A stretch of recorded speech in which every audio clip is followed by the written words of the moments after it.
आज हम पढ़ेंगे बायोलॉजी क्लास 10th का फर्स्ट चैप्टर का एक बहुत ही इम्पोर्टेंट टॉपिक जिसका नाम है न्यूट्रिशन इन ह्यूमन बींग्स। तो firstly we should understand the meaning of nutrition. तो न्यूट्रिशन का मीनिंग होता है when human beings utilize food for development, growth and energy. Means बेटा कि जब कोई भी लिविंग थिंग खाने का इस्तेमाल करे अपने एनर्जी के लिए या अपने अंदर डेवलपमेंट के लिए, तो उसको हम न्यूट्रिशन कहेंगे। न्यूट्रिशन अलग अलग टाइप्स के होते हैं हमारे, लेकिन यहाँ पर हम डाइजेशन के बारे में पढ़ेंगे बेटा। डाइजेशन जो आपका स्टार्ट होता है वो होता है बेटा एलिमेंट्री कैनाल और बक्कल कैविटी से। तो firstly we should understand the definition of digestion.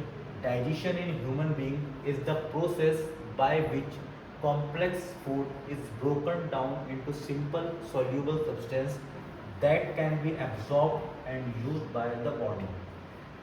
Human being के अंदर जो डाइजेशन होता है उसका सिंपली मीनिंग है जो कॉम्प्लेक्स पार्ट होता है फूड का उसको ब्रेक डाउन करके वाटर सॉल्यूबल और सिंपल फॉर्म में कन्वर्ट करना ताकि उसको ईजिली हमारी बॉडी एब्जॉर्ब कर ले और डाइजेस्ट कर ले। ठीक है बेटा। इसके बाद हम देखते हैं it involve the alimentary canal and digestive gland. यानी डाइजेशन के अंदर आपका एक एलिमेंट्री कैनाल होगा और उसके अलावा हमारे अलग से ग्लैंड्स होंगे। फर्स्टली माउथ आता है हमारा, जैसे हम अपना मुंह कहते हैं, buccal cavity.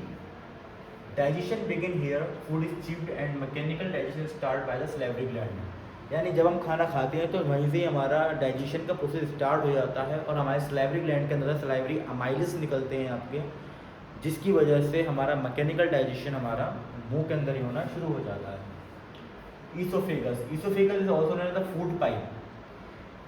When we eat food, then it push down into our stomach through esophagus, which is also known as the food pipe. Food is swallowed, move to stomach by peristaltic movement। यानी जो हम खाना खाते हैं वो हमारे पेट के अंदर जाता है एक मूवमेंट के जरिए, यानी पेरिस्टाल्टिक मूवमेंट हमारे हलक के अंदर होती है जिसको हम फूड पाइप बोलते हैं। ओके, और which is known as also the oesophagus. then our food moves to the stomach। Stomach हमारा फूड जाता है तो स्टमक हमारा जी शेप बैग लाइक स्ट्रक्चर होता है। हमारा पेट होता है, ये जो बाहर पेट निकला होता है लोगों का इसे टमी बोलते हैं, लेकिन इसके अंदर जो होता है बेटा उसको बोलते हैं हम स्टमक। स्टमक के अंदर होता है बेटा गैस्ट्रिक जूस। गैस्ट्रिक जूस हमारे होते हैं 3 तरह के, HCl, पेप्सिन और म्यूकस। HCl क्या करता है, हाइड्रोक्लोराइड एसिड भी बोलते हैं, ये सारे जर्म्स को मार देता है और एसिडिक मीडियम बनाता है। इसके अलावा पेप्सिन होता है हमारे पास। पेप्सिन के अंदर हम प्रोटीन को डाइजेस्ट कर देते हैं, जितना भी प्रोटीन होता है उतना वो डाइजेस्ट कर लिया जाता है। और फिर हमारे म्यूकस क्या है, हमारा एक पेट का जो लेयर होता है उसको हम म्यूकस कहते हैं। अब फूड डाइजेस्ट होने के बाद जो सेमी लिक्विड फूड होता है उसको हम काइम कहते हैं।